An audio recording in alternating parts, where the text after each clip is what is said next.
All right, guys.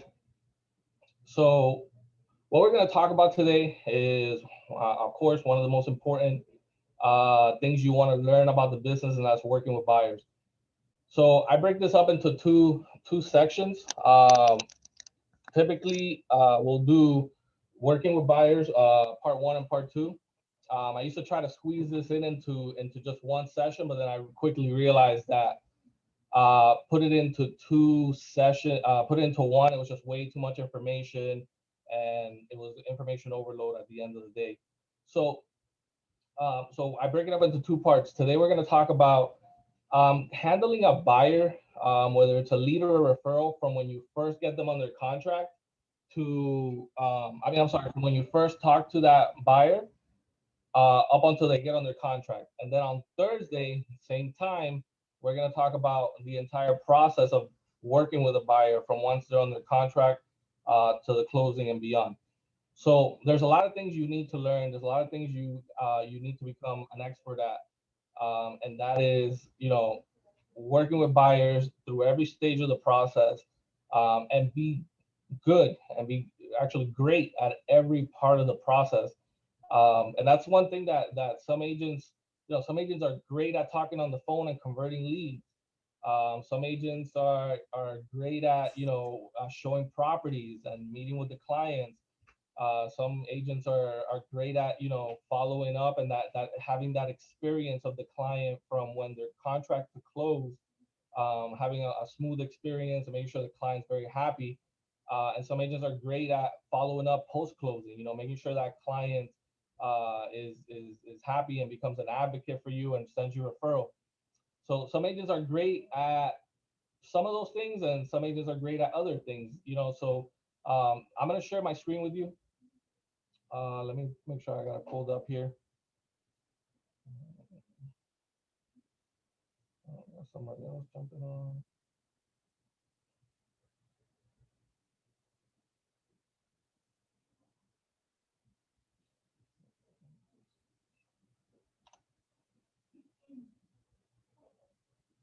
One second, guys.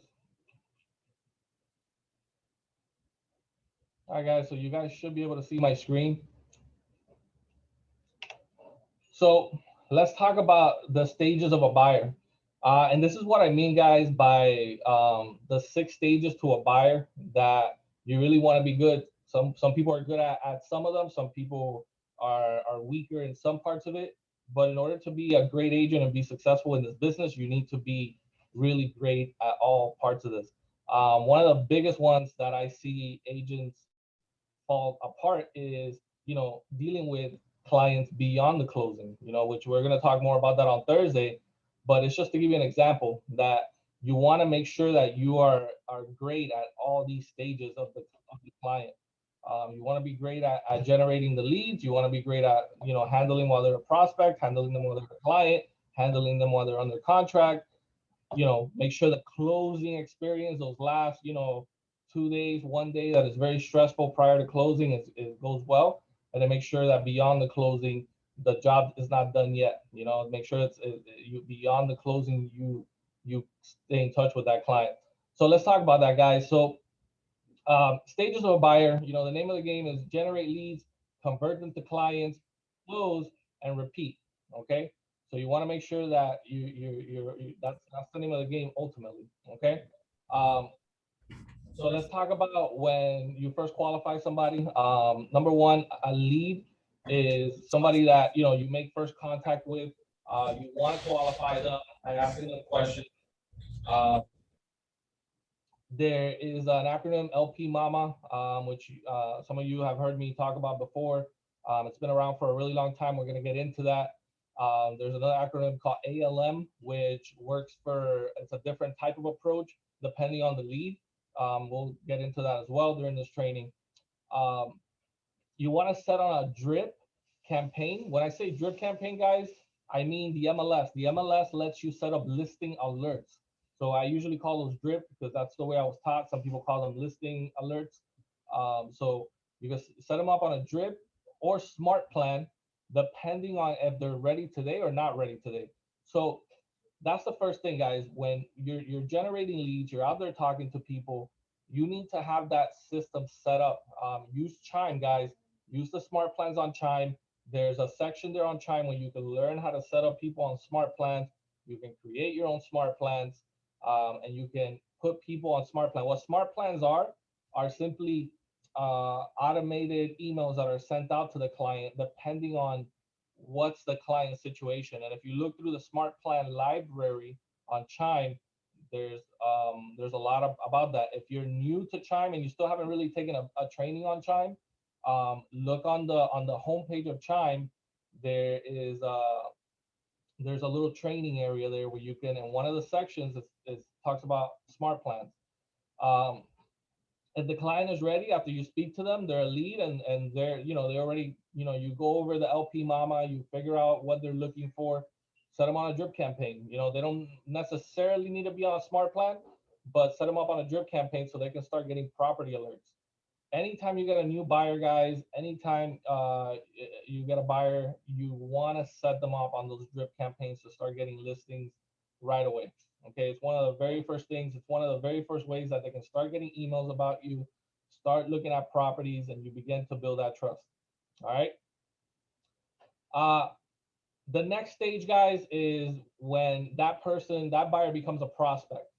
So I like to call that buyer becomes a prospect when you have built rapport with that person.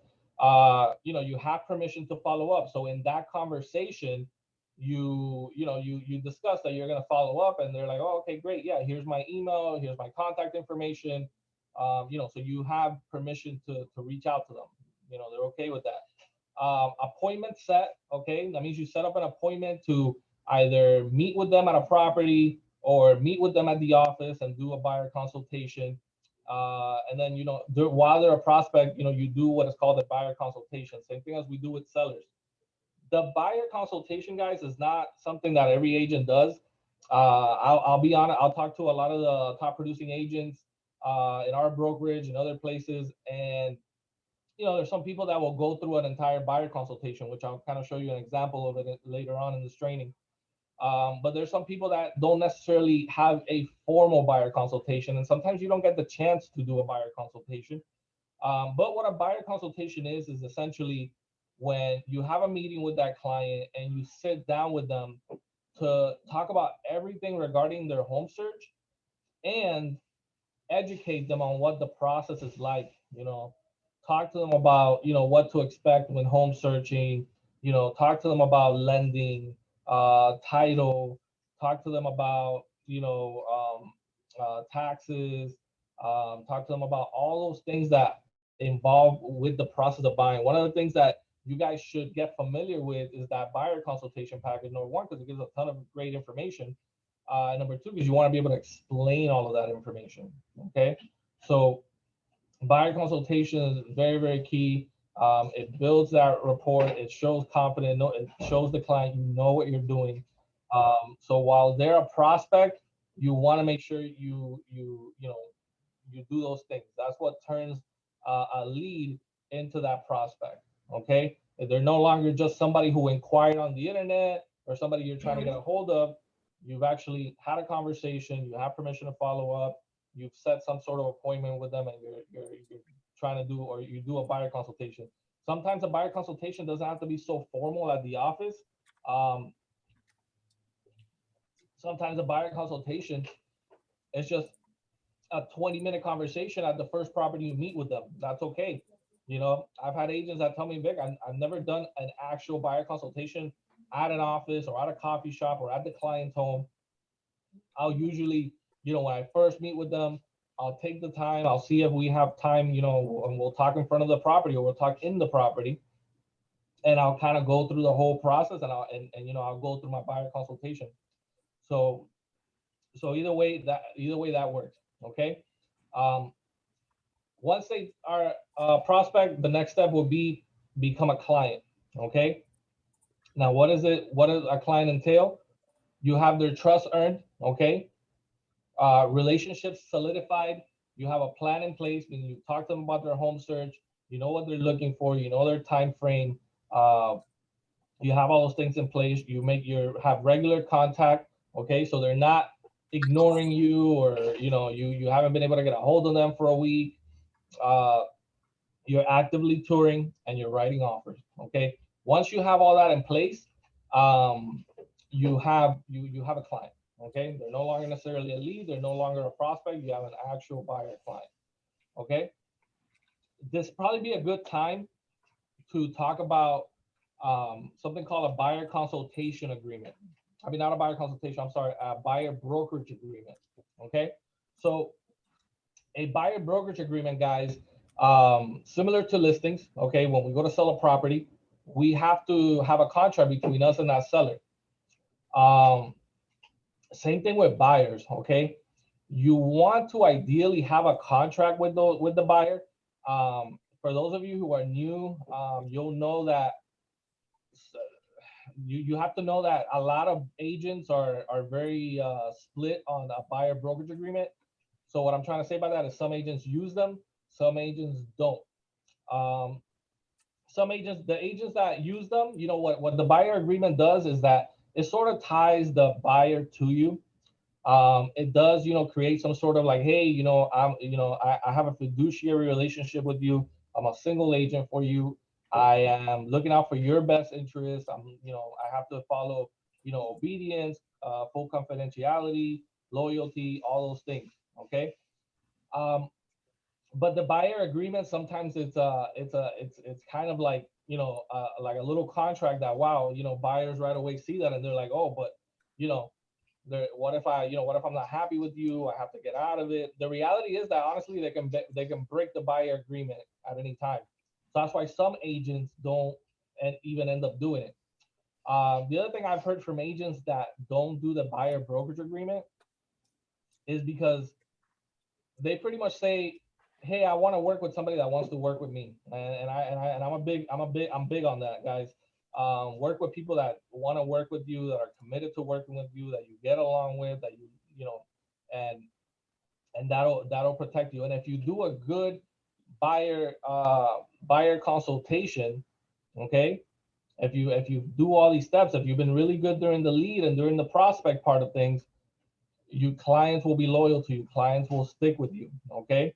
The only time buyers, don't stick with a realtor is either the realtor's not doing a good job, okay, which is gonna happen when you're gonna be on the other side of that, where people are reaching out to you that are working with a realtor, but the realtor's not doing their job.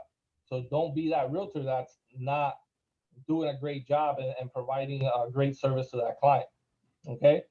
Um, One of the things that happens a lot during the stage is, people, the reason for the buyer brokerage agreement is because buyers can sometimes just, see a for sale sign and call it up. And then, they reach out to the listing agent and they go to the listing agent directly. And all of a sudden you lost a client because they went directly to the listing agent. Okay. So a lot of times when that happens, realtors are like, oh my God, I'm always using a buyer brokerage agreement. But you can do the buyer brokerage agreement, but educate your clients during the buyer consultation, during the prospect stage, guys. Educate the clients. If you see any open houses, reach out to me and I'll schedule a time for us to go see the open house. If you go past a new construction, if you're interested in visiting a new construction development, reach out to me and I'll schedule a tour. One of the things you got to do during your buyer consultation is show them all the value, and you really do that when you explain the entire process. Um, you really do um, build that confidence, and if you do a great job at it, which takes time, it takes practice. The first time you do a buyer consultation might not be the best, but after you do a few, trust me, you'll get the hang of it and you'll be really good at it, and clients will be loyal to you. I'll give you guys one more suggestion. Um, and this is something that I recently heard a few weeks ago that a buyer's agent does. I read this on Lab Code Agents on Facebook. It's Hey, a what's up? Facebook group. What's up? Some people don't use necessarily a buyer's Yeah, brokerage man. agreement, but they have their own sort of customized, like sort of just a document. It's not a legal document. It's just something they wrote that that has, I'm gonna see if I get a copy of that. I'm gonna have to see if I go back to that post and I'll share it with you guys. But it's not a legal buyer brokerage agreement. It doesn't look scary. It doesn't look like anything, but it does outline, about the client being loyal, client responsibilities, and the realtor responsibilities. So this is all the responsibilities I owe to you, and these are the responsibilities you owe to me. And the way that realtor put it is, I like to use this because it's a lot easier to get it signed than a buyer consultation. And even though it's not necessarily a legal thing, it always works, and the clients have a great understanding, especially because that buyer brokerage agreement, guys, it looks like a contract. It looks like a real contract. And I remember when what this guy presented on the Facebook page was, it looked very simple. You can read it. It's 1 page long. You could understand it, and the buyer can say, "Oh, okay, great. I get the process. I get it that I'm working with you. You're my realtor. You're representing me. You're gonna put offers for me. You're gonna show me all the properties." Uh, so it kind of just highlights those things without all the legality of the other contract, which starts talking about, you owe me money if you show a property, if you go to another property, and things like that. It doesn't get so legal and scary. So I'm gonna try to see if I get a hold of that so I can share it with you guys. It was a really, really big post a few weeks back on the lab coat agents, and a lot of people were very responsive to it. So just to give you guys an idea, that's something else that you can do. All right. After that, guys, once they're a client, the next stage for a buyer is once they're under contract. Okay. So offers accepted, timeline of the contract is communicated. You do your inspection, the loan, the appraisal. Uh, One thing you got to know, and we'll get more into this now. These three stages in on Thursday. But one thing you got to know is just be proactive, stay ahead of things. I was literally just talking to UNACI about, following up with the loan officer. If you need an extension, ask now. Hey, let me know if I need an extension sooner rather than later. Okay. So be proactive, stay ahead, follow up with the loan officer, follow up with the title company. Don't follow up with them last minute. Stay on top of things. Okay. The next stage, guys, close deal. Okay. That's the happy day. That's when you celebrate. That's when you go to the closing table. Make sure that experience, guys. I'm really big on making sure you guys get a nice closing gift, at least a bottle of champagne. Sometimes people go further. You get them a barbecue. You get people TVs for closing gifts. You know, um, that establishes a relationship. They remember that experience. They remember that day of the closing. It's a really big day for a lot of people. Sometimes you guys might not realize how big of a day it is. I've had clients literally, crying, after they sign those papers because they're so emotional, and they're, they're just happy that they finally accomplished buying a home. So it's a really, really big deal, guys. It's not just another day. So don't treat it like another day. Don't treat it like, oh, okay, great, you're closing, congrats. Make it special, make it memorable. Okay. Um, so get a gift, get something nice. After this, that's really going to be the last memory they have of you, where you might see them in person, obviously depending on the client. So make sure that it's something memorable. Okay. And finally, guys, once they're a past client, you want to make sure that that person becomes an advocate for you. So be a resource to them. So your job is not done. Okay. Your job is not done. Once they're a past client, you want to be a resource to those people, maintain contact, reach out during anniversaries, their first year home anniversary, second year home anniversary, uh, reach out to them on birthdays, make sure, I try to, I friend people on Facebook, follow them on Instagram, we stay in touch. Some of the clients you guys have actually follow the Element page, and they're not my clients, but I notice they like a lot of the stuff. And if I repost one of your posts, they like it, and they cheer for you. So that's really cool. So you guys probably, some of you guys don't know that, but some of your clients actually follow the Element page, and they'll put like a little cheer, a little celebratory emoji if I post another closing of you. So these people, they're appreciative of what you've done. So make sure you reach out to them. You know, you provided a great service. They were very happy. Stay in touch. Ask for the referral business, and stay on top of mind. Okay. Any questions so far, guys, about the stages of a buyer? If you're in the office, you guys too. No. So today we're gonna focus on the lead, the prospect, and the client part of it. Um, so let's go into that. Okay. Uh, Next slide. All right, guys. So different leads require different approach. So you've heard me talk about LP Mama in the past. Maybe you've probably heard me maybe talk about ALM.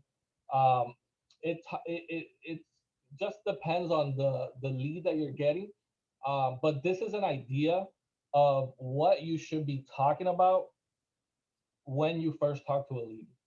Okay, when they're a lead, when they're in that process that you want to get to know them.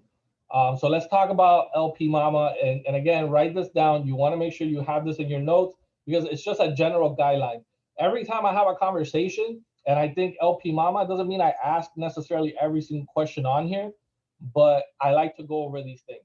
Okay, so this is what you want to ask a buyer lead. Okay, number one, location. Okay, what area are you looking into? Okay. Uh, P stands for price range. Uh, the M stands for motivation. Why are you looking to move? You know, what's making this decision that, like, why now? You know, you got tired of living at your parents' house, or, did you just maybe have children, so you're outgrowing the condo where you're at, so now you want a house. What's the situation? Maybe you just got a new job. You know, learn people's motivation. I always say that's super, super important because it lets you know what's this person's urgency. Do they really need to buy a house? A lot of times, somebody tells you, hey, I just got a new job.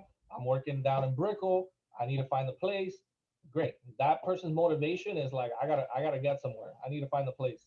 Maybe they can stay temporarily at a place, but without asking them or getting too deep into it, I already know, like, hey, this person's motivated. They need to find a spot. If they tell you, oh, I just want to get into the market right now. I got, I just renewed my lease. Okay, I just renewed my lease, and so I'm not really in a rush, but I really want to. I'm tired of renting. I want to make sure I'm ready to buy when I find the right property. So right away, somebody tells me that, I'm like, okay, your motivation is not that high necessarily because you just renewed a lease. You're not in a rush to move out.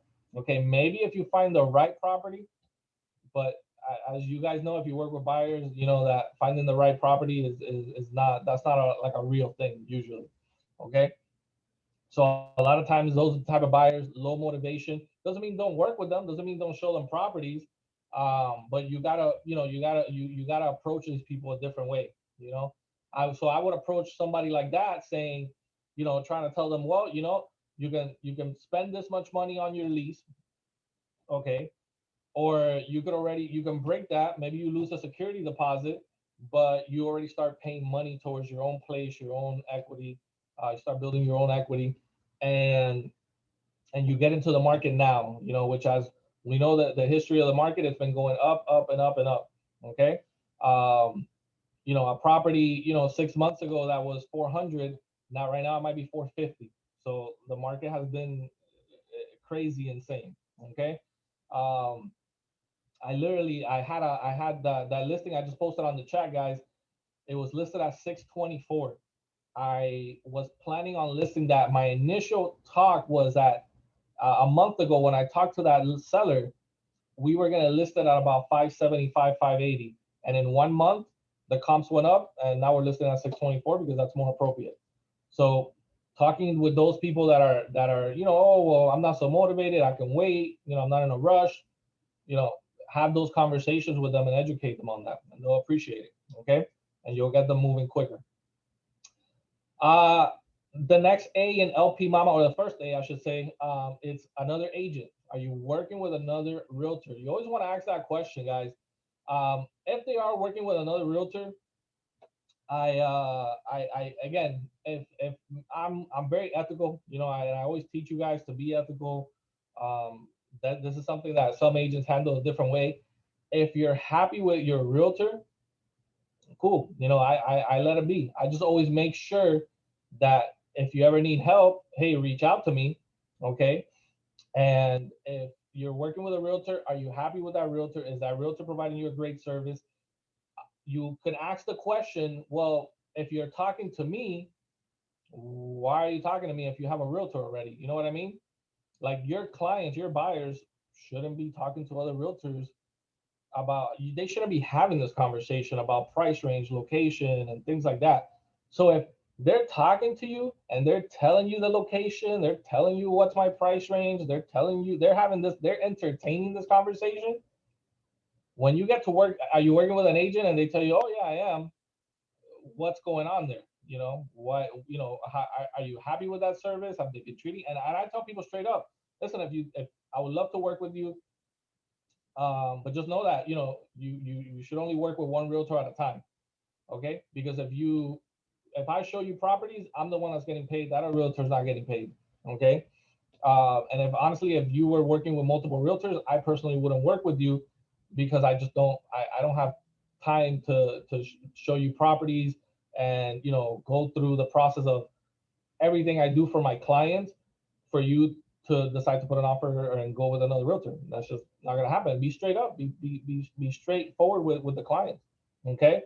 So I always say, if they have another agent and they're happy with that agent, um, I let it be. I know a lot of realtors are not like that. They'll try to poach the client. So be on the lookout because we're in South Florida and there's a lot of people who are unethical. Uh, I remember it's funny because today's Nirmala's birthday. She's not on the chat, but the reason Nirmala has been a realtor, she's been with me for many years, and the reason I met her was because a client reached out to me that she was working with, and I asked that client, "Hey, are you happy with your realtor?" And she says, "Yeah, Nirmala is great. I have no problem with Nirmala. She's great. I just saw your number and I reached out." I was like, okay, well, listen, work with your agent, and it turned out that Nirmala was very new at the time, and she didn't know everything that was going on. So I'm probably like crazy unheard of, and I wasn't a broker at the time. I was just an agent, and I offered to help Nirmala. I'm like, hey, let me get your realtor's information, and I offered to help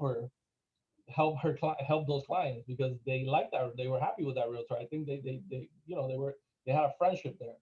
So, and there you go. And then I opened up Golden Acre, and Nirmala was like, hey, you open up your brokerage, I'm heading over there. you know so be ethical, guys. If somebody's working with an agent and they're happy with that agent, it is what it is. You're not going to be able to win every single client, but keep in mind, what's the question? Why are they talking to you about all this?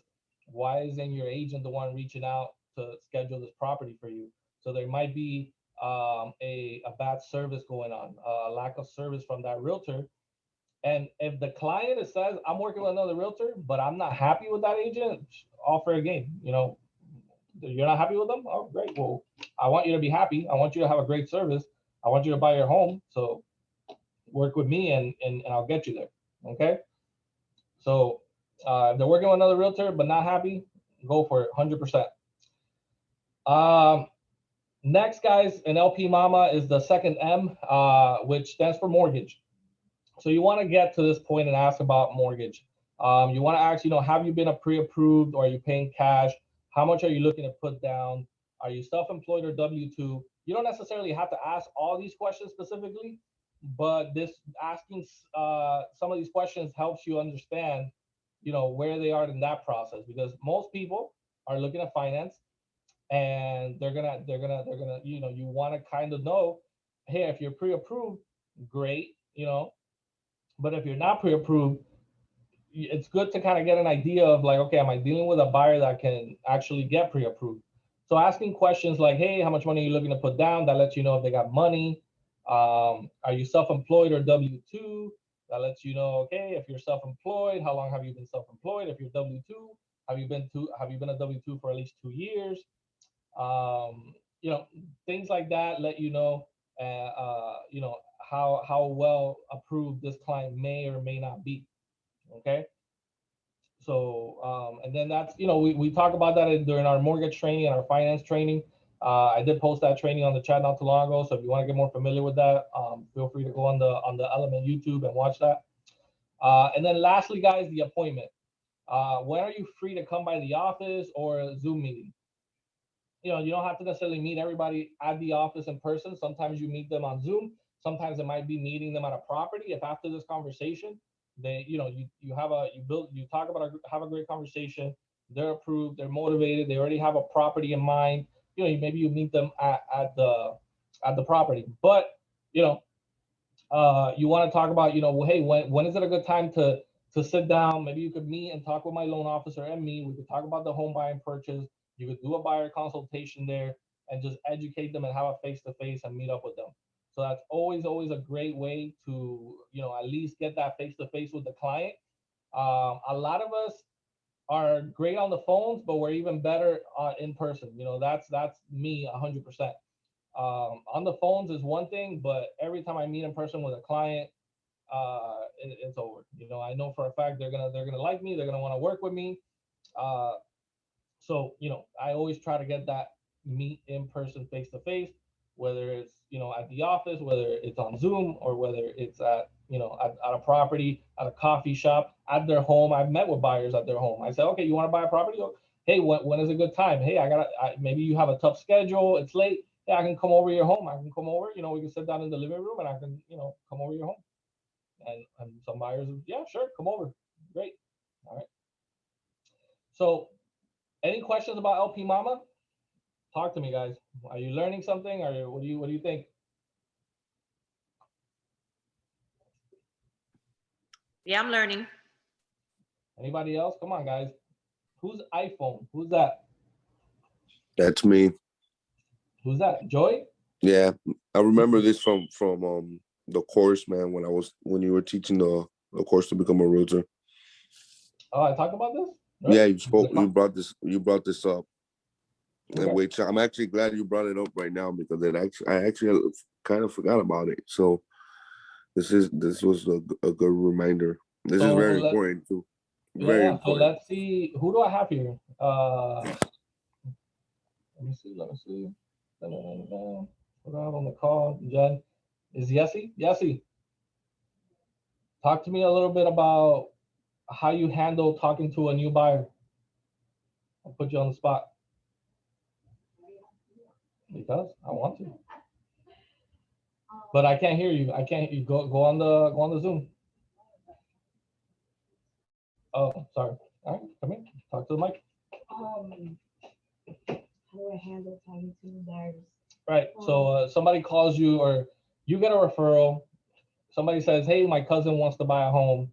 What is that conversation like? What do you talk to them about? You know, because LP Mama is one thing, but you know, some people may, you know, there's people that don't use this at all. So I want to just kind of give a little more insight onto, you know, what else you can discuss. If it's a referral, I like to kind of start off as like being a little friendly. So I ask, you know, who sent me, and then I kind of give a little backstory with that person or whatever. So I kind of make it a little personal, I guess, at the beginning, and then once I, you know, get them to laugh a little bit or something like that, I start asking, so what are you looking for? What's your price range? And first things first, I always ask if they have a pre-approval.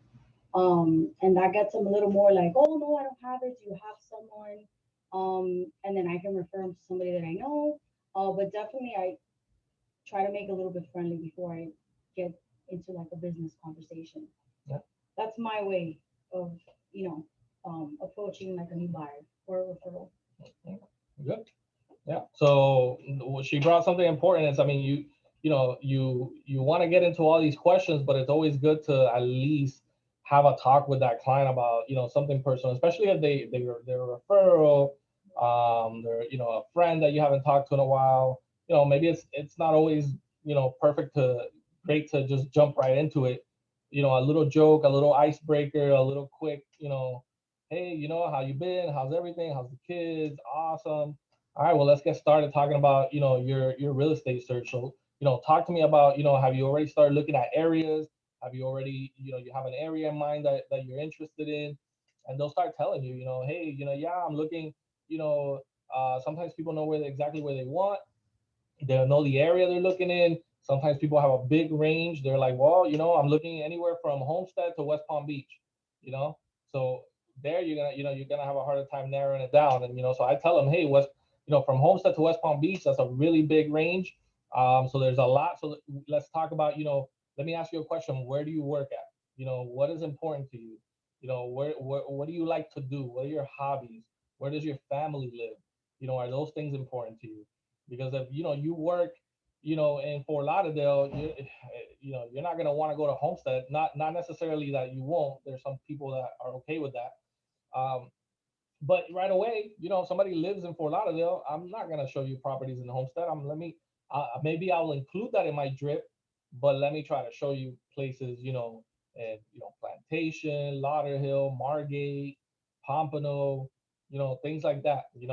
So you can say, yeah, I'll go ahead and make sure I include everything on the search, but I'm gonna push, hey, do you want to see this? I found these properties that look like the best ones on the market. Let's take a look at these. So I'll try to push, where they're closer to, or I'll try to find out, what areas where they live now. A lot of times where they may live now, maybe they don't want to necessarily go so far from that. So you got to understand that a lot of buyers, there's some people that just they know Florida like the back of their hand, and then there's people that just don't know any Florida. I've talked to buyers that don't know where Miami Lakes is. You know, I talked to buyers, they're from Broward. They don't know much about Dade at all. They don't know anything about where's Miami Lakes. They don't know where Hialeah is. They don't know anything. They don't. The route to them is like, where is that? Is that by the beach? They don't know. Okay, so you want to have that conversation. What areas are you looking in? What do you have in mind? Um, what price range have you been looking at homes on the internet? Have you been looking at homes on Zillow? Do you have a price range in mind that you're trying to stay within? And they'll tell you, yes, I want to stay within this price. Okay, good. You know, right away, I don't usually tell people that your price range and your location is out of range. Let me just look at it real quick. So right away, I don't try to tell people, oh, that doesn't exist. I typically don't do that because I could make a mistake. What if a buyer is saying, oh, I want this price range in Miami Lakes, or let's just say Kendall. I don't know Kendall very, very well. So I may think I know. I may think I'm like, that doesn't sound right. But I'm not gonna knock down their dreams right there. Let me first look and double check, and then I can have a follow-up conversation saying, hey, listen, well, in that price range, there's nothing in Kendall, but in these areas nearby Kendall, you're able to find a home in that price range. Okay. Why are you looking to move? What's happening in your life right now that you're deciding to make a move? And then let them talk. Let them talk, and they'll start telling you. They'll start telling you what's their their reasoning. A lot of times is hey, I need bigger space. I need less space. Uh, you know, New job. I'm tired of living where I'm living. I just need to get out of here. I've had clients call me and they're like, well, I like my neighborhood, but I heard a couple gunshots the other night, and that's not gonna work for me in this neighborhood, so I need to get out of here. That's it. Period. So that's their motivation is get out the neighborhood where they're not happy and they don't feel safe. Great. Well, listen. Let me ask you another question. Are you by any chance already working with a realtor, or am I the first agent you speak to? Uh, and let them talk again. And a lot of times they'll tell you no. If they tell you no, simple, keep it moving. If they tell you yes, you get into that conversation. Well, let me ask you a question, Mr. Buyer. Are you happy with that agent? Obviously, we're having a discussion about all your needs, so that kind of tells me maybe that realtor is lacking something that you're looking for in the realtor that's going to represent you. And let them talk. Okay. It's impossible, guys, for me to kind of go over every scenario and every training and everything that they might say. But with time, you sort of understand that you sort of hear the same things over and over, the same few couple things. Okay, great. So listen, great. So I'm excited to work with you. A few more questions, and I'll get out and you know, I'll get started working for you. How are you pre-approved already, or are you looking to buy cash? And they'll tell you, hey, no, I want to be pre-approved. Okay, well, how much? Let me ask you, how much are you looking to put down for a down payment? You know, I was looking to put down, you know, 20,000. Okay, great. That lets you know, okay, they have 20,000 in the bank. You know, okay, great. Are you so? If they're not pre-approved, I like to ask that question. Hey, are you self-employed? Are you W-2? Have you already, you know, because you know, depending on your type of employment, you know, you have to certain things are required for qualification, and let them see what they're at. Again, let them talk and listen to them, and then they'll little by little they'll start seeing that, you know, they're it's like a consultation, guys. It's like going to the doctor. It's like going, you know, if you go to the gym and they start telling you, you know, what is it that you're looking for out of the gym, they'll start asking you questions. What are your habits? What are your fitness goals? The same thing with being in real estate, guys. Having a conversation, talking about all these things, and gathering as much information as possible. And then finally, hey, listen, so everything sounds great. I would love to get started on your home search. When can we meet in person so that we can sort of go over your pre-approval, go over the entire process? I really want to educate you on what the current market is like. We can go to my office, we can put it up on the TV, we can look at listings, and then right away we can already start, you know, looking at potential properties for you. And hopefully by this weekend we're looking at homes. Are you available tomorrow or this afternoon to come by the office? Nope. Let them see. Okay. A lot of times, guys, the conversation might go other places. It might go, um, sometimes right then and there, you're talking about how many bedrooms, how many baths are you looking for? So let me ask you, how many bedrooms, how many baths? Do you need a 3-2, or are you okay with a 3-2, or you need more of a 4 bedroom? Most people are okay with a 3-2, but I always like to ask, do you need that 4 bedroom? Okay. Talk to me about your wish list or your wants. You know, do you have to have, are you looking for a house with a pool? Is that a deal breaker? Do you have to have a pool? Yes, no. Do you need something with a garage? Are you looking for only single family, or are you okay with a townhouse? Um, and I like to ask condos too, just in case. Are you open to, if they're not open to a townhouse, then obviously they're not open to a condo. But if they are open to a townhouse, I'll usually say, oh, what about a condo? You know, I'll throw that in there just in case. But most of the times they're not. They want, it's either single family only, single family or townhouse, or condo townhouse. You know, they really, there's, you know, so you want to ask that question too. There's a lot of questions you could ask, you know, but when you're talking to them about their criteria, ask them about the location. These are the most important things. But you want to get into those details, guys. What's important to you? What does the home have to have for you to like it? Square footage. Always ask, hey, how many square footage are you looking for? And that'll usually give you a range. Some people can tell you an exact range that they want. Others, buyers, they're not really sure. They're like, oh, I'm not really sure. You know, just a good size home. You know, uh, open floor plan. They want it upgraded. A lot of people want that. If sometimes you'll get buyers that say, well, listen, I don't necessarily want something that is. I want something that I'm okay with, something that needs a little bit of work. So you know, you always want to ask those questions. Do you want something move-in ready, upgraded, that needs minimal work, or are you okay with a property that, you know, needs some updates? It's a little outdated, but you can over time, you know, make it what you want. You could knock down a wall, you can do the bathrooms and the kitchens later on. Or or are you looking for something that's just absolutely moving ready? Ask those questions, guys. So that's gonna be, you know, that's gonna give you a lot of information about what they're looking at. Um, and you'll be able to provide a great service. I hope you guys are already doing this. Any input, any takeaways, guys, from what I just went over? No, you guys are so quiet today. All right, guys. So I won't put anybody on the spot next. Um, let's talk about Alm real quick. So I wanted to throw this in here because not every, different leads require a different approach. Okay, that's my whole point. So a lot of you guys, if you're reaching out to, if you're generating leads online, Jesus, hold on.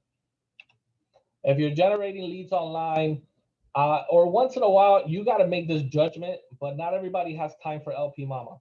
Okay. Sometimes you don't want to LP Mama somebody on that first conversation. Okay. Sometimes somebody says, hey, I want to see this property. I'm ready to go. I like it. I'm inquiring about it. So you want to go appointment, location, motivation. So the first thing, when do you want to see the property? You don't have time to, some people don't want to get into all the details, all the financials, all those things. This is usually the best approach when you're dealing with online leads, that when you sort of start talking to them from the beginning, you sort of feel like they just want to see the property. Like they want to get in there.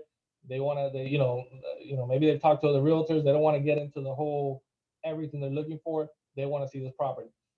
So typically how you want to handle that, guys, is you want to ask, okay, so great, when do you want to see the property? And when they tell you, if you're close to your computer, even if you're not, I'll be honest with you guys, some of the things that I do, whether I'm close to my computer, if I am, I'll start working, I'll start pulling up the property, I'll start looking. And while I'm looking, I'll say, hey, great. So while I look this up and I schedule this appointment, are there any other homes in the area you're interested in? Or ask a question regarding the location. But I like to sort of get it like this, like, hey, are there any other homes in the area that you're interested in seeing? You're already scheduled to see one.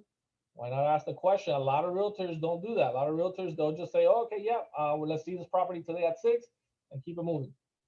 Ask the question, are there any other homes in the area you're interested in seeing?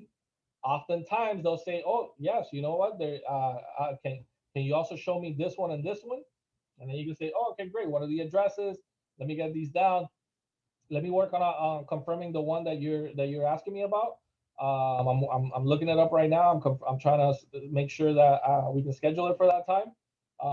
I usually will say it's owner occupied, so I got to make sure it's scheduled, or I got to talk to the property manager. A lot of times, guys, I don't tell an online lead that I got to call the listing agent, that I got to call the seller's realtor. I don't say that, typically because a lot of times they think you're the seller's realtor. Okay.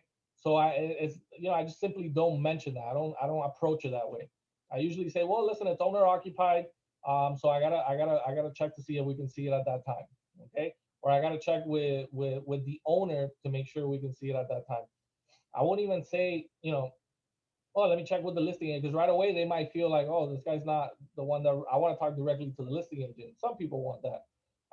So I usually don't mention that. I just try to say, well, listen, let me I'm trying to confirm it with the owner. So in the meantime, are there any other homes in the area that you're interested in seeing? And you can go ahead and go, into the motivation, so you can say something like, while I confirm that appointment, you mind if I ask you some questions so I can better help you? Sure. They've literally been speaking to you for 30 seconds. They don't expect you to like schedule, confirm an appointment like right away. So you can ask some questions about motivation during this quick conversation. Usually, is this for primary or is it for investment? Do you need to sell a current home? What's your time frame? Are you looking to purchase right away? Not saying you need to ask all these questions, but giving you an idea of a few questions you can ask to sort of get out of them a little bit about their motivation. Okay. These are questions that usually they answer and lead to more details that reveal some stuff about motivation. Okay. So again, sometimes you don't want to deal with you don't want to do LP Mama right away. A lot of times you want to go this route when it's a lead, when it's quick. Sometimes it might be through the Chime website. Sometimes it might be through whatever, through some Zillow, Realtor.com, wherever you get leads from. And you just want to get to the point. When do you want to see the property? And while you confirm it, you work on that. A big thing that I used to do, I see a lot of realtors do now, guys, is when with online leads, I'm not a fan of telling them that I'm gonna call you back and confirm the appointment. Okay, so this is kind of like a little pro tip, but it's you gotta use judgment on when to use it. But a lot of times I'll confirm that appointment on the call, whether I have it confirmed or not. You gotta understand that these leads online, they're talking to people, they're reaching out to people, they're online, they're on different websites. If it's realtor.com, some of those leads, they go to other realtors. So you might say, oh, let me call you back, I'll confirm. And then now you got to go confirm. Now it might take you an hour to confirm. And by the time you call them back, another realtor from realtor.com called them, and the lead is working with them. Okay. So you don't want to get off that. So even if I can't confirm it, I could be in my car, guys. I'll be driving. I'm like, oh, okay, yeah. So is it good for you to see it today at 5:30? Great. Well, listen, while I confirm it, let me ask you these questions. Da, da, da, da, da. Once I get a few questions out of them, hey, well, listen, so we're good for 6 p.m. today. It's confirmed. Let me, I'll see you there. I'll meet you at the property. We'll get it done and we'll take a look at it.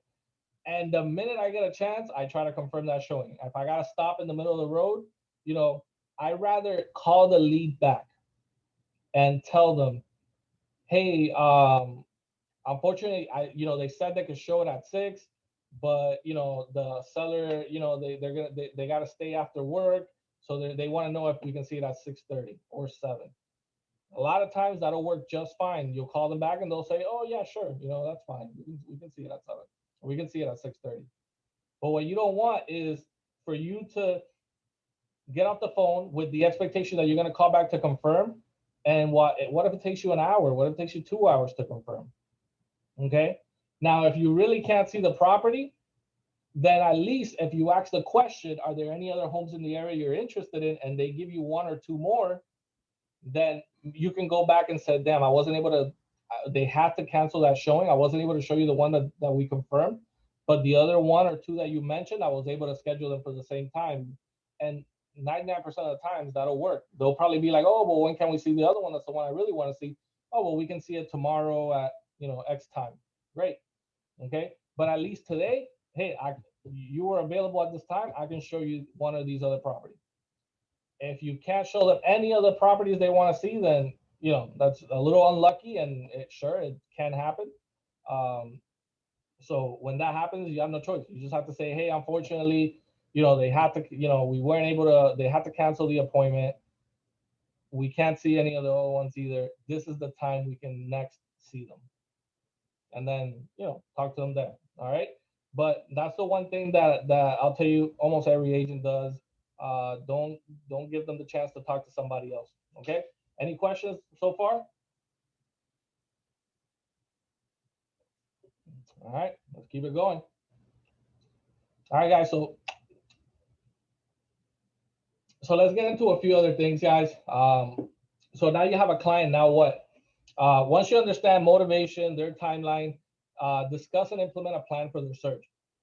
From the beginning, you should be laying out what the search process is going to look like and tailoring it based on input from the client. Identify their preferred communication style. Establish when the ideal time to show properties are. So you want to all ask those questions. Hey, what's the best way to contact you? Most people like text. Hey, text is great. Once in a while, you do get clients that emails better because of their jobs and things like that. So, discuss that with them. What's the best way to communicate with you? When can you see properties? What days are you available? Establish. You should know the client's availability, what days and times you can show. Okay. Set up listing drip alerts based on the criteria you discussed, but start with a wider net. This is something I would always do, guys, and it worked very well. There's an old but somewhat accurate statement that buyers are liars, but it's rooted from the fact that they often don't really know exactly what they want or need early in the home purchase process. In most cases, it is better to present more options and allow them to really evaluate different possibilities before narrowing down their search. So I would say something like this to the buyer. I would say, listen, I know you want to stick to this area. I know you really want to stick to, Miami Lakes. Okay. I understand, but I'm gonna include, because I want you to know everything that's out there. I'm gonna include some listings from Hialeah Gardens, Miami Gardens, Miramar. I'm gonna extend your area a little more, just so you get an idea. If you don't like the properties that you see, if you really don't worry about it, just ignore them.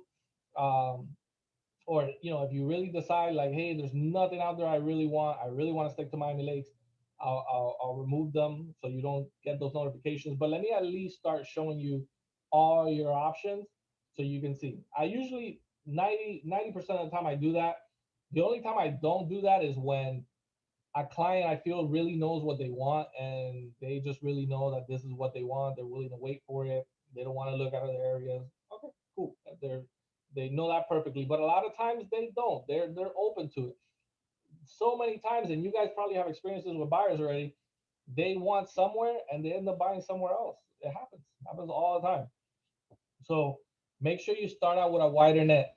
If they want a 3-2, include 4 and 5 bedrooms. Always look for 2 baths or more. Maybe there's a 3 bathroom out there. Maybe there's a 3-3 or a 4-3. Okay. If they want, a certain price range, always go a little higher. If they, I want to stay within, 700,000. Put their search up to 750. Okay. If they say, listen, I want at least 2,000 square feet, include properties in there that are like 1,800, 1,850 square feet. It's not going to be, again, you're just casting a wider net in their criteria. If the perfect home comes and they're not going to not buy it because it's not 2,000 square feet and it's 1,900 square feet, absolutely not. Of course, they'll jump on it. So remember, everything the buyers are telling you based on what they want, show them a little options. I want a 2-car garage. I usually will include everything with a garage. There might be something with a 1-car garage that has everything else you want, but maybe you got to sacrifice that one extra space in the garage. Okay. So remember that, guys. Cast a wide net when you're doing these searches. Okay. Finally, guys, stay in touch. A successful consultation or even a couple of showings does not automatically lock a buyer in. Be proactive and continue to nurture the buyer until you're under contract. So right now, some of you guys are working with buyers. If you're in this stage while they are in the home search, guys, you guys shouldn't be going absolutely no more than 3 days without talking to the client. And that probably should be more like 2. But you guys shouldn't be going more than 3 days without having some sort of communication, some sort of follow-up. So if nothing has hit the market, if nothing has come up, give them a quick call. Hey, how's it going? Listen, I just want to let you know we're still searching. I'm looking. I'm doing everything I can. Right now, inventory is low. So the right property in that area hasn't come up, but I'm actively looking to see, what we can do. And a lot of times you're gonna bring that opportunity to see, hey, is there anything else? Is there any other areas you may be considering? No, okay, that's great. But listen, I just want to let you know I'm working for you. I'm doing everything I can, and don't worry, we're gonna find you the right home. We're gonna get you in the place that you love. The right place is gonna come up for you. Okay, I always tell clients, what's gonna be for you is gonna be for you. What's meant for you will be for you. I believe that in life, and I tell my clients that, and a lot of them believe that too. A lot of them will say, yeah, you know what, you're right. So I always tell clients like that, but don't go more than 3 days without following up with them. That's key, guys. Too many days without talking to people, you never know. They start talking to somebody, they go to a barbecue, they talk to a friend in the barbecue that's a realtor, and all of a sudden they want to start working with that realtor. Oh, I haven't talked to my realtor in like a week. And something like that happens where you might lose a client or something like that. Don't do that, guys. Every 2 to 3 days, make sure you're following up, even if it's a call, a simple text. Make sure you getting a touch in there. Okay. All right, guys. Everybody here should have your own personal buyer presentation. So on our marketing platform, guys, we have different presentation templates. We have about 2 or 3 buyer consultation templates. This is an example of one of the ones that it's in there. Take the time, guys, to create this, to edit this to obviously with your picture, your information, your bio, and edit any little tiny details. Add something if you want to add something, but take the time. This has to be on your to-do list. Just like I told you guys, hey, you got to schedule your headshot. Hey, you got to do, your business cards. You got to get your contacts set on Chime. You got to make your calls. This is a task that every new agent, and even if you're experienced and you still haven't done this, you should do it. Take the time. Might take you 30 minutes to an hour, but set up your buyer presentation, save it, and then it's always there. So if you ever need to download it, if you ever need to just download it or something, you always have it ready to go.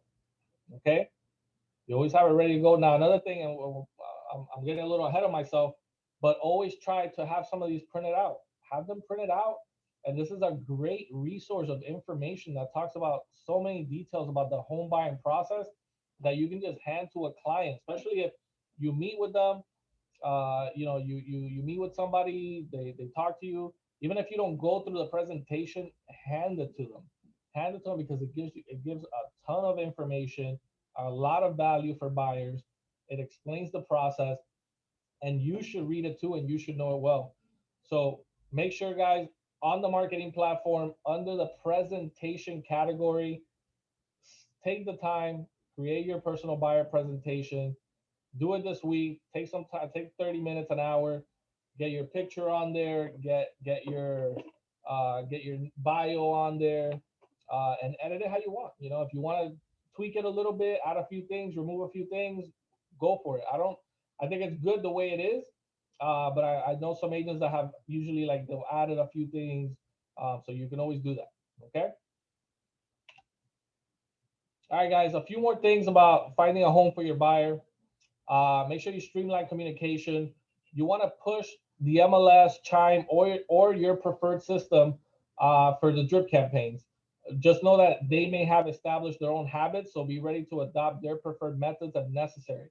What I mean by that, guys, is sometimes you set up people on drip on listing alerts on the MLS or on Chime, but they're still gonna look at Zillow. They're still going to look at realtor.com. So if they're focused on that, there's no way that you can get on there. You can on Zillow. You can sort of see what properties.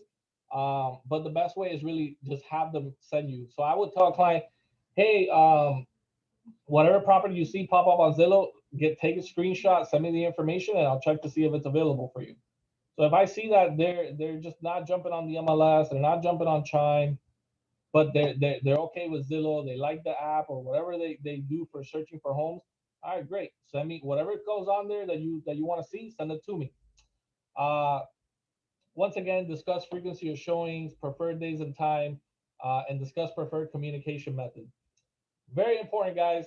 Be prepared, be organized, be professional. All right. You only get one chance to make a first impression, so the first showing sets the tone. Okay, when you show that first property to the client, you want to be professional, you want to be knowledgeable, you want to be enthusiastic, you want to make sure that they like that energy that you bring. People want to work with people who are happy and are enthusiastic and not looking like they're having a shitty day for whatever reason. Uh, be prepared. Make proactively research the properties that buyers express interest in. So what I mean by that, research the properties, is get a little familiar with the neighborhood. Look at the comps in the area, get an idea of what they go for. See if there's anything else for sale in the neighborhood that they might want to look at. So do some research on the area, take a look at it. Check DOM. DOM, guys, stands for days on market. So when you're looking at the property that they want to see, you want to know days on market. You want to read the remarks, read the broker remarks, and check for the MLS attachments. Again, guys, a lot of times there's a ton of information on the broker remarks and on the remarks that a lot of times agents are like, oh, how old is the roof? And the client says, how old is the roof? And the agent's like, oh, well, let me follow up with you. And it's on the MLS. It's on the remarks. A lot of times the clients know, and sometimes they want to know if you know. So they're sort of testing you because they read it on the remarks because they can see them too. Usually on online they show the remarks. So sometimes they'll ask you, and then if you don't know, then you look like, wow, I got a realtor that I know more about the property than he does. So be prepared, be organized. Have information prepared for the buyer. Very important. I like to have MLS printout with the element folder, or email the listings that we're gonna see, or text them. But the way I like it the best, guys, is you can come to the office, you can get an element folder, and then you can have the little printouts of the listings there, and you can hand that to the buyer on the first showing. If you If you haven't done the buyer consultation, include a buyer consultation in there. So hey, there's also a consultation package in there with a lot of tons of great information about the home buying process and myself as well. So please, it's in there. So if you want to take the time to read it eventually when you get home, you can do that. Detailed property information should be on hand. So you want to also have information for you on hand in case they ask you guys. So sometimes, guys, I like to try to memorize all the details of the property, but sometimes it's impossible. You can't know every single little detail about the property. So it's good to have, they might ask you how much are the taxes here? How many days has it been on the market? What is the year built? Okay. Is this really a 3-2 or is it a 4-2? What's the actual legal details of this property? So you can do two things. Usually three things I would recommend. The Go MLS app, it sucks. Most agents hate it, but if you can work on it, it works. HomeSnap is really good. I've been hearing a lot of good stuff about HomeSnap. The HomeSnap app, guys, will give you a lot of details about the property, pretty much just like the MLS. You can even see how much the commission is. You can get all the details on there. So HomeSnap is kind of taking over the Go MLS app. Or third, you can have your own MLS printout. So you can print them out, set a copy for your client and a copy for yourself. You can go that route. So have that information on hand. It's great to give them with a nice folder. Say, hey, here you go. Here's all the details of the information of the ones we're going to take a look at today. All right.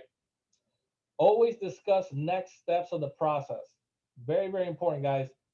Either submitting an offer or establish that the search is going to continue and what's the next date and time that you can see properties. So once you finish doing showings, you should be asking the buyer, hey, what do you see? Do you see yourself in any of these homes? One of the questions I usually like to ask is, especially on the first property, I'll ask something like, what do you think of this home? Is this something you would want to, you can see yourself living in? Is something you would want to put an offer in? Okay. A lot of times buyers don't even know what the next step is, and they're a little they don't ask and they don't know what's the next step. Okay, if I want this house, what do I do? So you got to tell them what to do. So listen. So if if you want this house, if you like it, you're ready to make an offer on it, we'll do the paperwork. I go back to the office, I write up the contract. I'll email it to you for e-signature, and we'll submit the offer. Okay, so talk to them about that process. Talk to them about that part of submitting an offer. Okay, make sure they know that that's the next step. Okay, so I'll usually ask them, if I go see 3 properties, I'll ask them, what do you think of the first one? And then on the second one, I usually ask, okay, so between the first and the second, if you had to choose one, which one would you choose? Okay, and then on the third or fourth property, I'll ask, okay, how do you rank the properties that we have looked at today? Even if they're not interested in putting an offer on any of them, ask them that, because you're trying to get information about what they like, what they don't like. So ask them, what did you like about this one? What did you like about the other one? If you had to rank them, how would you rank the ones we sent today? Tell me your number 1, your number 2, or your number 3. And have them, and they'll think about it and they'll talk about it. And you'll see them talking about with the husband and wife, and they'll start talking about the pros of one, the cons of the other. And then they'll give you an idea. Well, we like this one. And then I would say second and third, these 2. And you're gathering information about what they like and what they don't like, which you can use later on when you're trying to, make that purchase decision easier for them. Well, remember, when they're thinking about, what about this house? Well, remember, you based on what we've seen, you like these features, and maybe we haven't seen these features in any other home out of all the homes we've seen.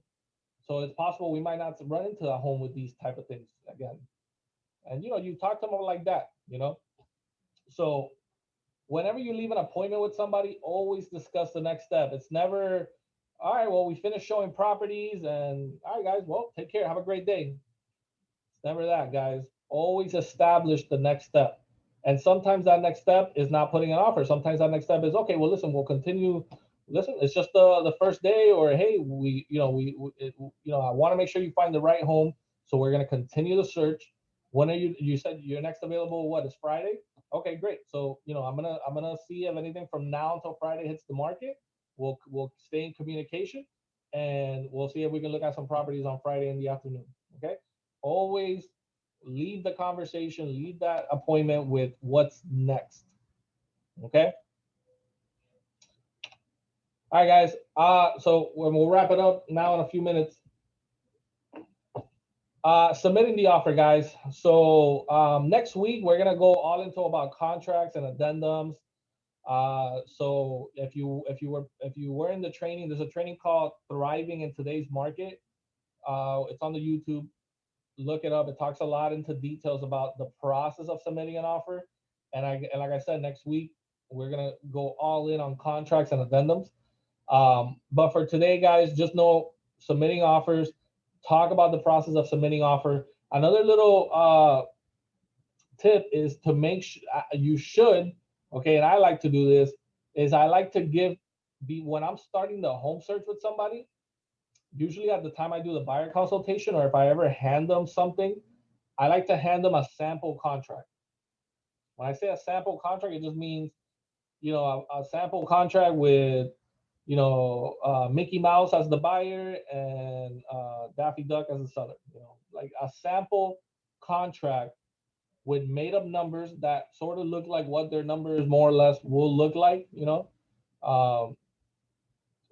you don't want to put like a 10-day inspection period on your sample contract, and then when they get it, it's a 3-day inspection period or a 5-day, and they're like, well, on the sample it's 10 days, So make it realistic, but hand it to them and say, hey, by the way, listen, this is a sample contract. This is the contract we're going to use.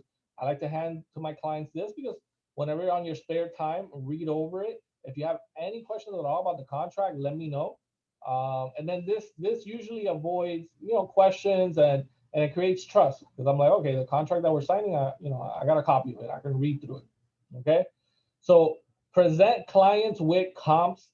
Every time you're going to put an offer, and this is one that is a little like in today's market, I know some of you are thinking like comps, like what does that matter? But still, you always want to present your clients with the comps, but you want to discuss market conditions. Educate clients that ultimately what matters is what someone else is willing to offer. So, hey, buyer, I know that, the comps show that the homes around here are going for, between 550 and 580. But if somebody's willing to offer 620, that's what we have to do to get the property. We have to go in at 620. Okay. So talk about those things, educate them on that the comps right now, honestly, it doesn't matter. Educate them on the appraisal process, and what can happen if it doesn't appraise. You should be going through all that during your buyer consultation. So do it during your buyer consultation so you can talk about it again, but they already kind of have an idea, they understand it. Okay. Talk to them again about contract deadlines and timeline. So I always like to say, hey, Mr. Buyer, so just so you know, these are the terms of the contract. You're going to put a $5,000 deposit. Now, don't worry about the $5,000 deposit. That's going to be credited back to you at the closing. It's going to go towards your down payment, essentially. But I just like to let you know that your deposit is safe, okay? You have a 5-day inspection period where you can back out for any reason. So we need to make sure we do our inspection during these 5 days, okay? You also have your financing contingency. God forbid, during the next 30 days of the financing contingency or whatever, however many days you put, God forbid, you lose your job, or for whatever reason, the lender sees something that, it doesn't, they didn't catch at first, and they deny you for the loan. Or let's say the property doesn't appraise and they deny you for the loan because it doesn't appraise. If for whatever reason during the financing contingency period, if that something like that were to happen, you get your deposit back. The only reason, Mr. Buyer, that you can lose your deposit, the only way really, is if after your inspection period, you decide that you want to back away from the contract.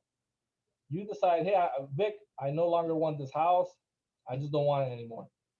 If you do that, unfortunately, you would lose your deposit.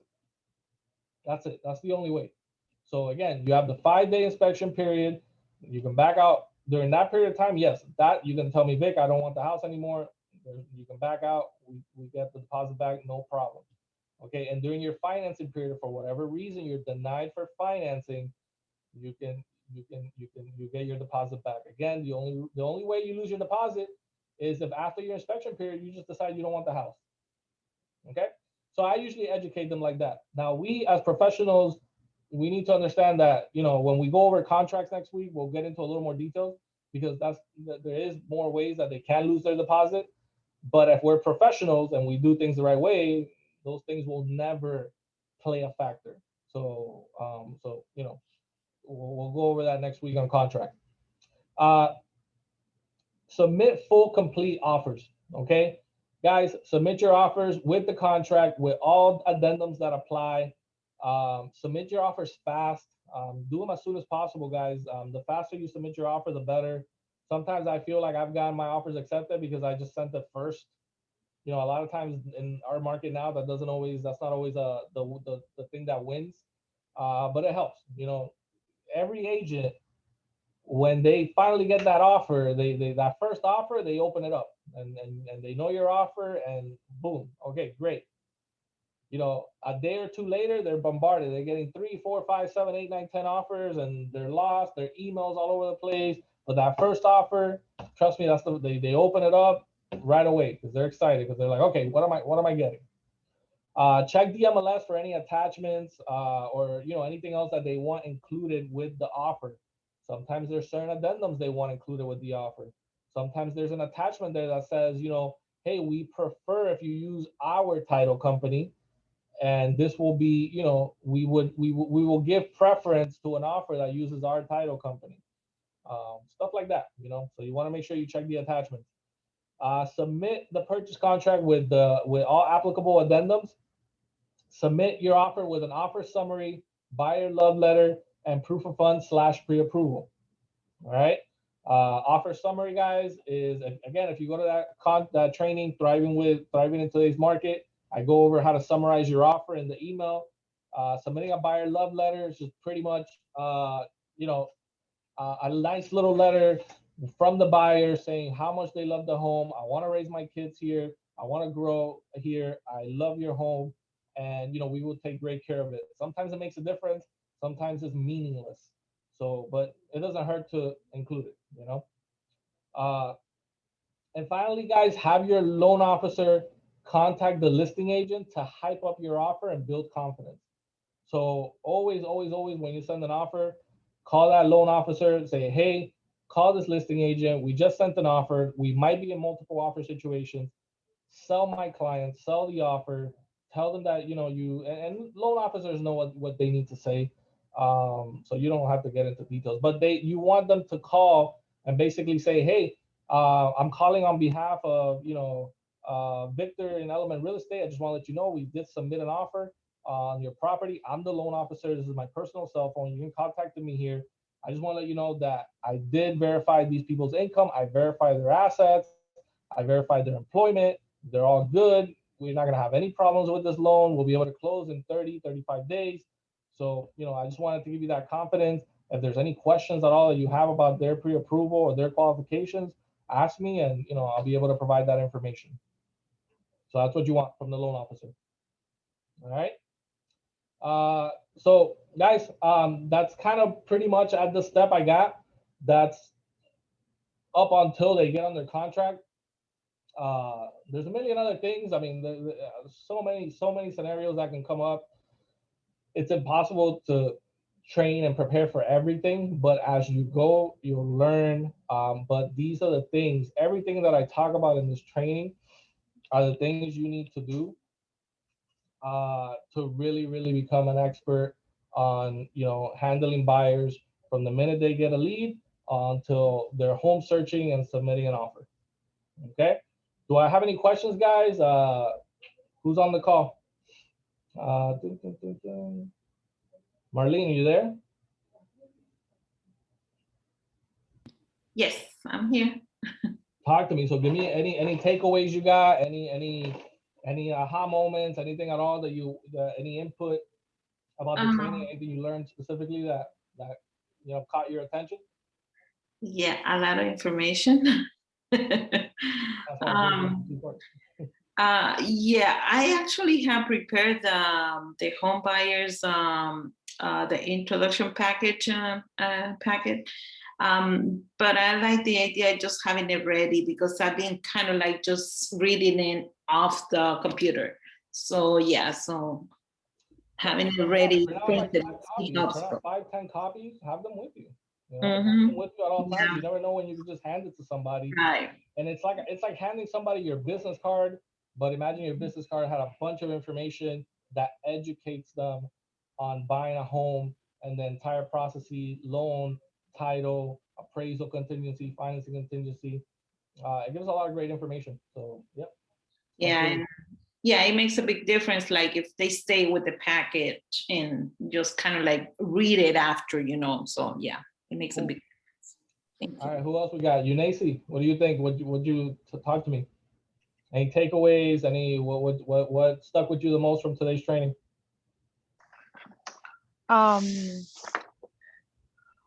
Well, I heard everything and I'm learning. I mean, I'm a new agent. Some things that you talked about as starting and the what to ask when we have a new buyer, or when we have like a rental that they ask me, oh, do you do rentals?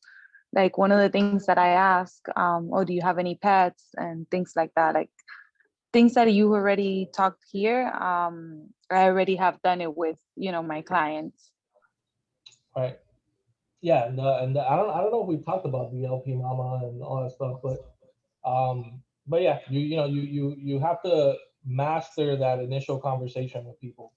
You have to work at it, and as you have more conversations and more, conversations with potential buyers, you'll get much better at it, and you'll understand what questions to ask.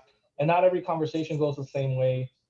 The conversations go different ways all the time. The LP Mama turns sometimes it's just LPM. You don't get to everything because conversations go different ways all the time.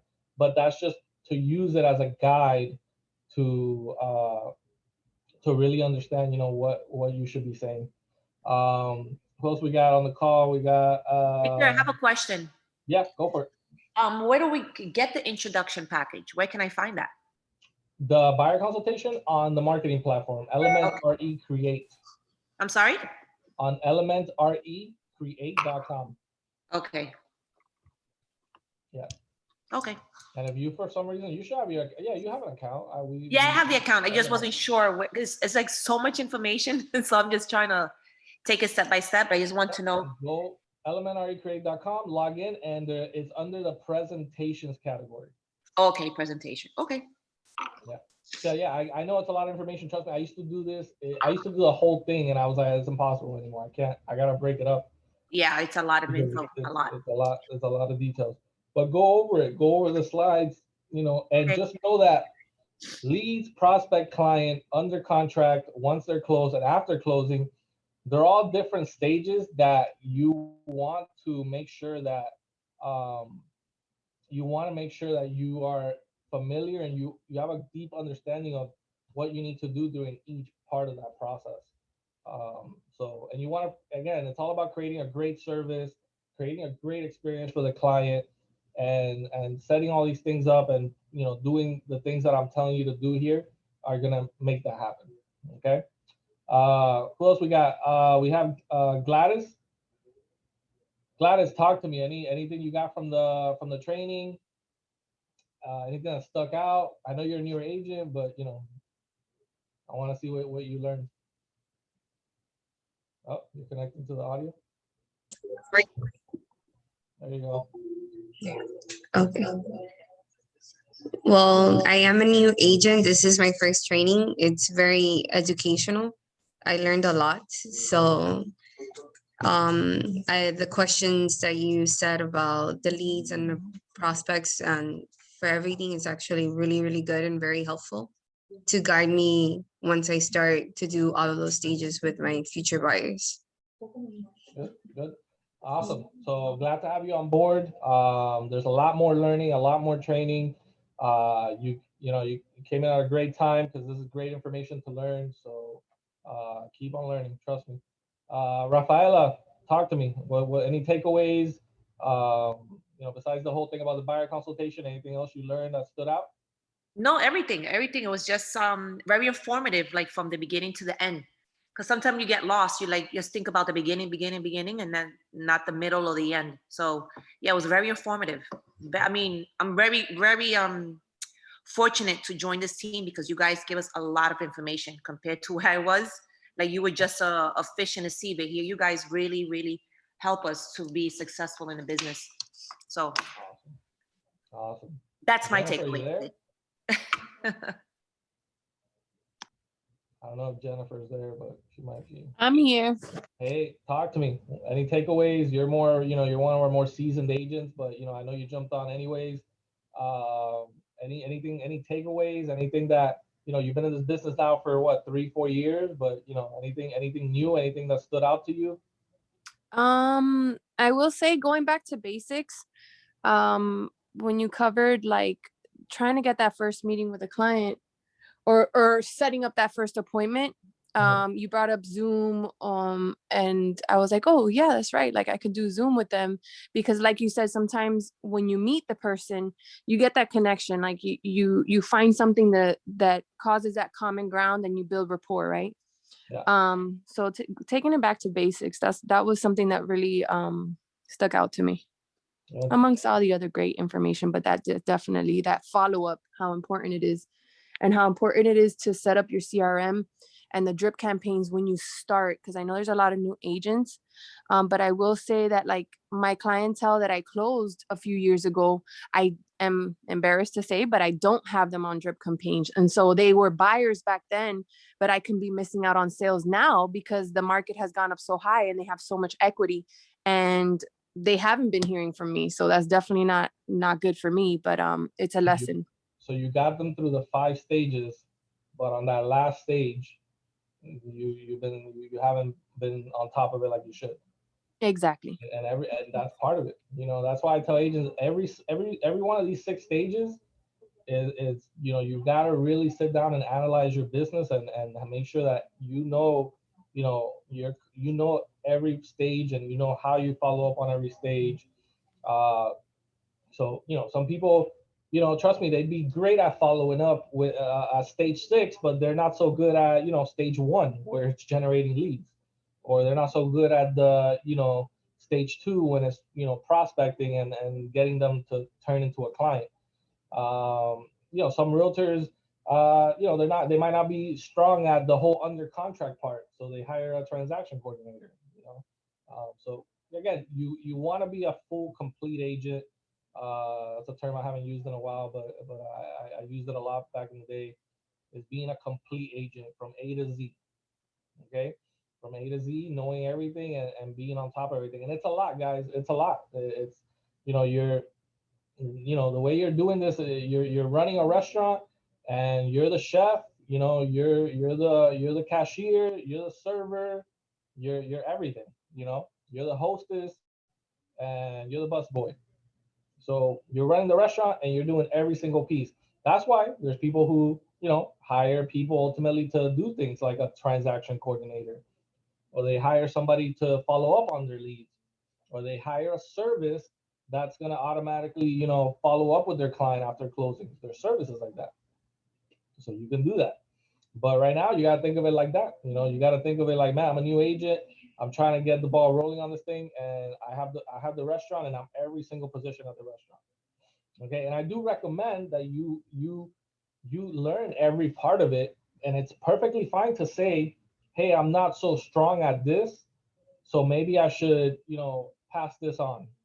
You know, either, you know, maybe I hire a service that is gonna, you know, send emails to my client and automatically, or you could really use Chime for stuff like that, but you know, you can hire services that are gonna, you know, send gifts to your clients post closing.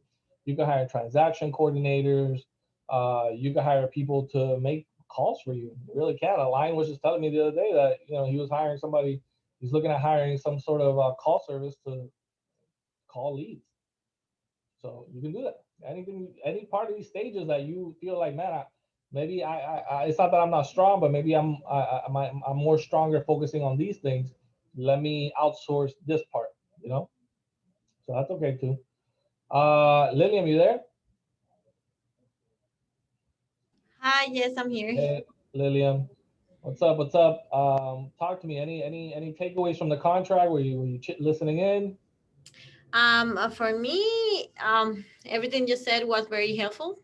I really like it. I like the last part where we have to, the CRM and maintain the communication with the clients after we close. Um, and everything else, I really like it. I don't have that much time in the business, but I'm doing really. I don't have any complaints right now at all. Um, Good. and I like all the details that you have.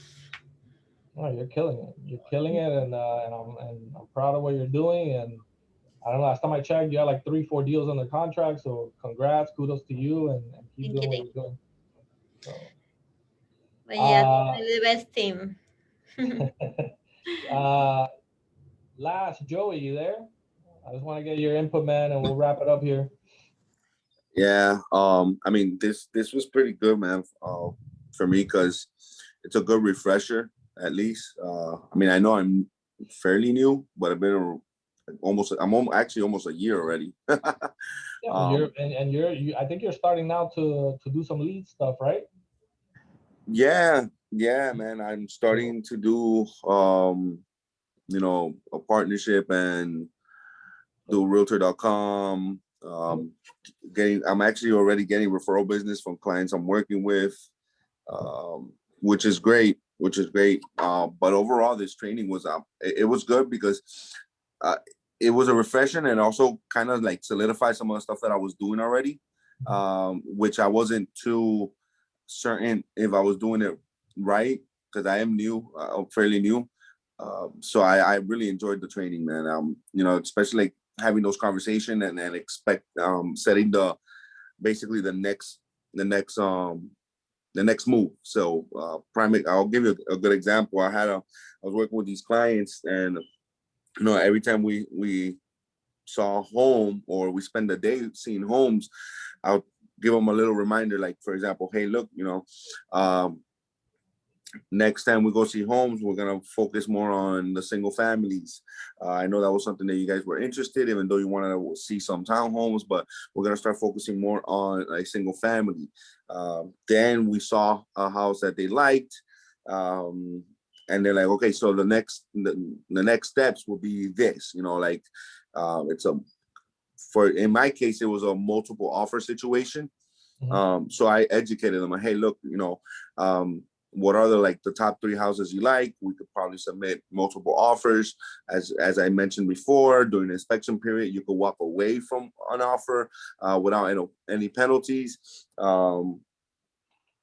And then this is what will happen. We'll submit an offer, escrow deposit, and then we should hear a response within a day or 2. So just setting those expectations for them. Unfortunately, that client, their pre-approval period expired, and then they got into some issues with their car. They needed to actually buy a new car, and as we know, when you're buying a house, you shouldn't buy a car or anything that affects your credit. And that's part of your buyer consultation. Yeah, so then that was one of the things that I had mentioned to them, look, don't buy a boat, don't buy a car, don't buy anything that's gonna touch your credit. But unfortunately, he was having car issues. Be having that conversation too with them. Yeah, I mean, you can have that conversation and people still don't listen. Yeah, you're absolutely correct. So, I mean, unfortunately, me and that client are basically on a hold because he needs to buy a car. So he decided to, hey, let me buy a car, and then we'll start looking for homes again in August. Especially have that conversation with the loan officer. And sometimes buying a car doesn't hurt them that much. I mean, sometimes it does, sometimes it doesn't. So have that conversation, and man, and educate them how you're doing, man. Trust me, it's great. You'd be surprised, man, how many people I talk to have worked with other realtors that don't get any of this explained to them, don't get educated in any way, and sometimes it ends up hurting them, maybe losing a deposit or something like that. Which, again, this training was good because I felt like I was maybe being a little bit too aggressive with them as far as setting the expectations of the buying process, especially in today's market. So, I mean, one of the conversations we had was, hey, you know, like there's people that are offering 5, 10, 20,000 above appraisal price. They don't care about what the real value of the house is, because they want the house that bad. And, you know, I told them, this might not be you. You might not be able to do this. However, I feel like I have to set the expectations just in case we submit an offer and yours doesn't get accepted. However, that doesn't mean we're not going to end up finding a home. That just means in this current market, we might take a little bit longer. It might take an extra week or two to find a house. But just setting the expectations, because I didn't want the client to think that, hey, my realtor sucks. He's not really pushing for me to buy the house. No, I'm setting the expectations. I'm doing everything I can to get you the house. But in the end of the day, if you're submitting an offer at asking price and somebody's submitting an offer 10,000 above, there's really not much I could do about it. 100%. You can't. The other day, I think it was Eunice. She had a client and she was being outbid by I think an extra 15,000. Jesus. And Eunice was asking me like, Vic, what do I do? And I'm like, there's nothing you can do. If your client can't match the offer, trust me, there's no secret, there's no creative secret way that I can get a seller to accept an offer $15,000 less. Like, you can't. And it was 15,000. I'll guarantee 15,000 above appraisal. Wow. So that, you know, if you can't come up with that money, there's nothing you can do. So you have to educate them, and then if you lose out, keep going. I honestly, I feel. I'm just looking at the numbers, and it seems like things are getting a little better. There's still those crazy out-of-town buyers that are out there overbidding, but I feel like they're a little less now. It's just the feeling I get, and based on the numbers, I'm seeing that too. Yeah. Like, so well, hopefully, as the summer progresses, it gets better. An input, you know, getting a little back to normal. A little few months. A little input, you know, that I could just probably give to the newer agents. I've noticed myself, and you're aware of this case. So, for example, like my investor, my foreign investor, I don't know if you remember, we submitted an offer. He had buyer's remorse, and basically we used our inspection period to get out of it. Luckily, we were able to find another property like a few days after. But the whole point of me saying this is because there are many cash and buyers, investors like mine that end up having buyer's remorse, and they'll get out of that contract, and they don't care, because in the end of the day, they're investors, so they don't care if that doesn't make sense, if they don't like it, if they fall in love with the property, they have remorse, they're gonna just get out of it. So I realized that maybe I keep tabs on the properties that I show, even though they go under contract, because if anything happens, like you said, there's contingencies where the buyer can, you know, back out. So if there's any investors that are like, you know what, I found another property that makes more sense for my investment, I don't want to be in this property. Guess what? That property is going to end up going back to market. And if you were keeping tabs on it, guess now you just found a property for your client that could potentially be the first offer, like you mentioned during the training. And just because of that and the time that was wasted, the seller is going to be like, you know what, accept the offer. I don't want to keep waiting. All right. Yeah, good. I have a question. How long is the approval for? So usually buyers, when they're getting approved, it's good for 90 days. 90 days, okay. However, you can always renew that if the buyer's financial situation hasn't changed, you can renew it easily. Like And that's crazy. My buyer only has 60 days. But give the buyers urgency. I don't always say, oh, don't worry, 90 days, we can always renew. That's for us to know. Yeah. For the buyer, sure, we can, if it's necessary, I'll tell them that. But I like for them to have that urgency, like, hey, we got to do this within 90 days. And a lot of them feel that urgency, like, hey, I got to do this within 90 days, especially because sometimes the loan officers too are saying 90 days, that's how long your approval is good for. So you want to make sure that, you know, you're not, the loan officer is not telling them, hey, 90 days, and you're back there telling them, yeah, but, you know, you could just reapply and get it again. But that's the reality of it, though. You can reapply after the 90 days, and it shouldn't be no problems at all as long as the buyer's financial situation hasn't changed in those 90 days. So my client had only a 60-day approval, and when he reached out to me, mind you, I do have previous history with this person, but when he reached out to me that he was ready to buy a house, he was like he already had lost like 25 days of his pre-approval.